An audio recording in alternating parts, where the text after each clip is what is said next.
right, we're back with another episode, and joining me today, Electric Religious. What's going on, man? Not too much, Cody. How's things? How's everything? Things are going well. We were talking. We both have our coffees this morning. Yeah. Yeah, it's needed today. So, yeah. So for starters, for those who don't know who you are, tell us a little bit about yourself and where you come from. Yeah, so I was born and raised in Prince Albert, Saskatchewan. And in 2008, I moved to Edmonton. I'm now based out of Edmonton. I'm Métis individual, and so I'm based on Treaty 6, never left. I've traveled, but everything always is about coming back home and that feeling of home. And yeah, so Electric Religious is my project I've had since about 2013. Okay, nice. And we've got one record under our belt and a slew of shows and a bunch of collaborations. But I'm excited to announce that we've got a second record coming out September 24th that's titled Tragic Lover. And that feeling of home is really a big part of that record. Nice. Okay, and tell me how music kind of started for you. Like, was it something that you grew up on? Is it something you fell in love with one day? Yeah, well, it all kind of started with my dad. He had an acoustic guitar, Yeah. and I used to sort of like lay it on my lap, not really playing it like you would normally see, but like lay it kind of like Jeff Healey. Right. And then I learned to play like a few little melodies just by like sort of putting my thumb on the frets and the strings and, kind of mess around like that. And then one day the guitar made its way up to the normal position and I learned a few chords. And that was sort of really the fire that, or the light bulb sort of went off, being like, as soon as I played that first A minor chord, I was like, whoa, Yeah, that's like this is a sound I recognize. Like, holy man, I can make that sound just by putting my fingers here.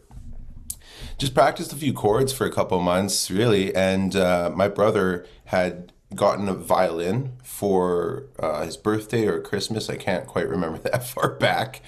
But then he started learning how to play, and then eventually he got quite good, and I was improving. And then we would play together. We'd play like those old Métis songs, like "Whiskey Before Breakfast."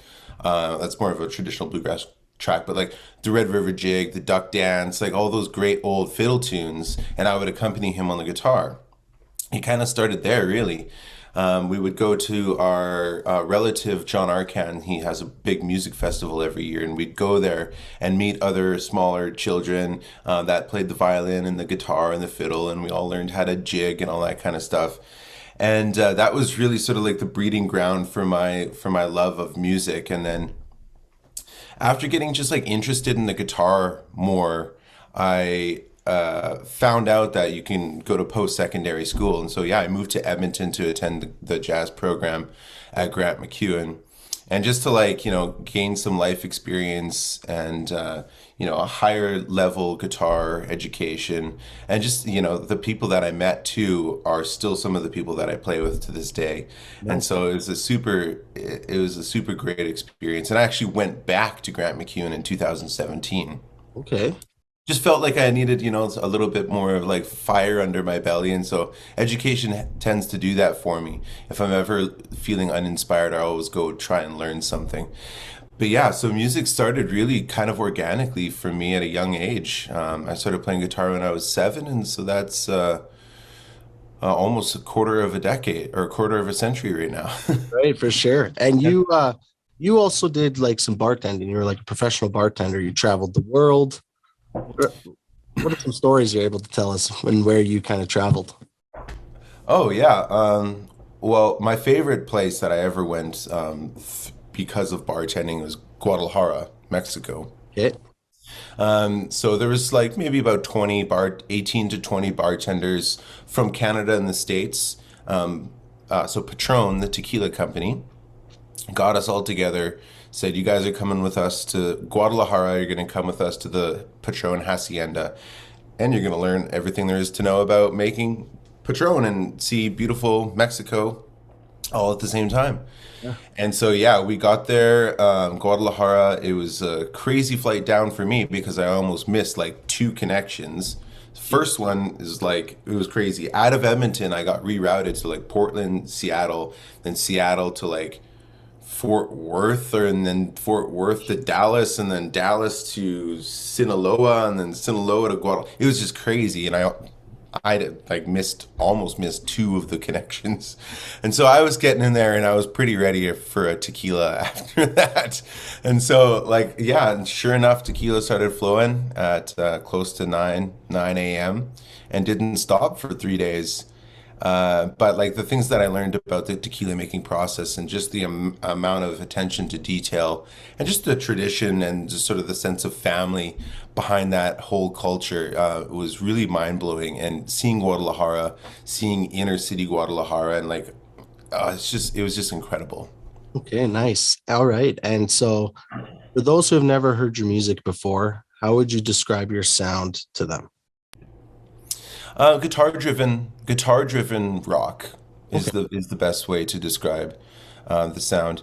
We range in everything from like Pink Floyd esque type, you know, epic 6 minute track to like a modern sort of like Gary Clark Jr. Blues guitar driven improvisation, and everything in between. I'm really influenced by Jimi Hendrix. I'm influenced a lot by Stevie Ray Vaughan, but I'm also really influenced by like songwriters like Vince Gill, Neil Young, and and yeah, and people like that. And it's just like if you're an amazing guitar player, I'm probably influenced by you, like Django Reinhardt.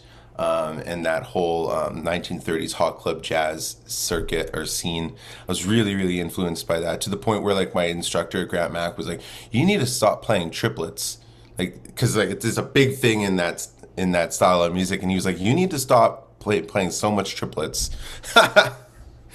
And yeah, so yeah, guitar driven rock is a great way to describe our music. Okay, awesome. All right. So let's chat about your upcoming album, Tragic Lover. Tell us about this album and how it all came together. Yeah, so it kind of all started with me just walking around my living room, playing the guitar, playing some chord progressions, and just waiting for that sort of proverbial waterfall of ideas to, you know, or like a stream of ideas where I could like pick something out of. And it just sort of like kind of happened organically like that. It was just like exploration. I would go downstairs to my studio and I would just, you know, play around with sounds, and if I found something that had inspired me, I'd flesh it out. If it wasn't sort of the thing, I'll put it in my back pocket, maybe next record, some type of sort of thing. And so I had all the demos kind of fleshed out, and I took them to Brad Simons, Juno nominated producer, based here in Edmonton, out of Velveteen Music. And so I took the demos to him, had a great meeting, of sort of a first encounter kind of thing, and we kind of gelled on a lot of the potential ideas for this record. And so I knew right away that it was going to be a good fit, and I'm super happy that we did the record there, because the whole team it's a team mentality, it's a collaborative mentality over there, and that's perfect for me because I love collaboration and I love sort of spontaneity and improvisation. But when you're making a record, if you're improvising the whole time, it gets kind of pricey. And so we dialed back on the spontaneity a little bit and the improvisation. And we went in with a solid plan, and we recorded the album beginning in the fall of 2019. And so that's a while ago now. We're almost reaching 2 years. Obviously, COVID had a big impact on that, but it didn't really stop us. It just focused us. You know what I mean? Because of the restrictions and not being able to be like, you know, 5 or 10 people in a room. You can only be like one or two, and like it just focused our energy, and we were able to work a lot more efficiently and get the record. And then so like after that, the record itself is really about the subtle ways in which being Métis sort of affects everyday life, or like the way that I perceive everyday life happening to me through the lens of a Métis person. And it's very subtle, but there's differences. Like in terms of the effect of intergenerational trauma on all Indigenous people and the ongoing discovery of unmarked graves of children at residential schools. So it's like there is a lens that Indigenous people view the world through. And my music's not like traditional Indigenous music. Like I don't. It's modern. It's rock. There's some pop elements to it, but the lyrics behind it are very, very personal, as I'm sure all songwriters try to be. But this one, this record is about just different ways in which Indigenous people view the world, and I think that's the biggest message that I want to get across about this record is that like Indigenous people are still living. We're still here. We're living in society. We're not all out on reservations and whatnot, and we're integrating ourselves into the modern world the best way we know how, and that does put a toll on our culture, on our languages, and so that's sort of what I tackle in this record. So there's 7 songs. It's there's lots of guitar on it. So if you like guitar, this record's for you. And I just love it. I just love listening to it. And I think the team did such a great job. My partner is on the record. I've got some of my best friends on the record, and the whole team at Velvet Team Music just did such a fantastic job with, producing it, engineering it, and Brad Smith mixed it, and it was mastered by Ruben Goes out of Toronto at Mojito Mastering, and so it's just a collective effort to try and make the best record possible. Absolutely. And what's your favorite song on the album and why? Okay, so we've released 3 singles. Actually, our third single came out 2 days ago. It's called Paralyzed. And prior to that, we released One More Night, which is sort of like a poppier dance track. And then our first single was titled Catherine.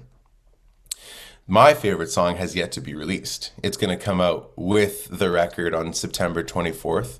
It's called Hard Skin. And I was watching an episode of this show called Song Exploder, and it's based off of a podcast where he interviews musicians about how a song came together, any backstories and whatnot. And I was watching the episode on Losing My Religion by REM, pardon me. And in there, he sort of divulges what Losing My Religion's all about. It's about, unreciprocated love. It's like you don't quite know if the other person knows how you feel about them. And you're like nervous to say things, or it's like, oh, what if I say something and they don't feel the same way? Well, Hard Skin is kind of about that, except for you do say something Right. and they don't feel the same way. And so that was like the thing about it. And the reason why it's my favorite on the record or on the record is because it's a little bit it's unique to my catalog of songs. I've never quite written anything like this. It's in kind of like a 6/8 time or like a waltz time. It's got like a lot more piano than I've ever sort of explored recording or writing or anything like that. Yeah, it's just really interesting, and I'm super happy with the way it turned out, and it's my favorite song on the record. Awesome. Yeah, I can't wait to hear that one. Now I'm curious. Yeah. Okay. You have some shows lined up. You got a tour all lined up. Yeah, we're taking it a little bit sort of slow and easy with our touring schedule and with everything happening in the world right now and the Delta variant and all that kind of stuff. We're taking it pretty slow, but I am happy that we've got a couple shows planned, some in Saskatchewan and some in Alberta. We're going to be playing October 23rd at the Basement in Saskatoon with the North Sound opening up. My good friend Forrest Eagle Speaker and his partner. And so I'm super happy about that. And then we're going to be doing an Edmonton CD release show October 21st at 9910. And I'm keeping the openers a secret for now. Okay. Yeah, super excited though. It's going to be a great show, great string of shows. Yeah, and we'll see if they even happen. Fair enough. Okay, man. Last thing, for those who don't know, where can they find you on social media? Absolutely. So Instagram is where I'm the most active. I'm like one of those people where it's, social media and living everyday life just isn't like, it's not connected. So I got to make a true concerted effort to promote myself on social media. But Instagram is the best way to get in touch with me. It's at Electric Religious. Same on Facebook. Twitter is ER_YEG. And yeah, if you follow us on Spotify, which is a super big help, if you follow us on Spotify and pre-save all of our songs, you're notified the minute we release new music, and so you don't got to worry about our schedules lining up. It's just boom in your library. You can take a listen to it. So follow us on Spotify, follow us on YouTube, hit us up on SoundCloud. We're everywhere. Perfect. All right, guys. Well, go make sure you go grab their newest album, September 24th, Tragic Lover. And dude, thank you so much. Thanks, Cody. This is a blast. Yeah, absolutely. And yeah, keep in touch, and maybe I'll come out to that CD release party. Hopefully you do. Talk soon.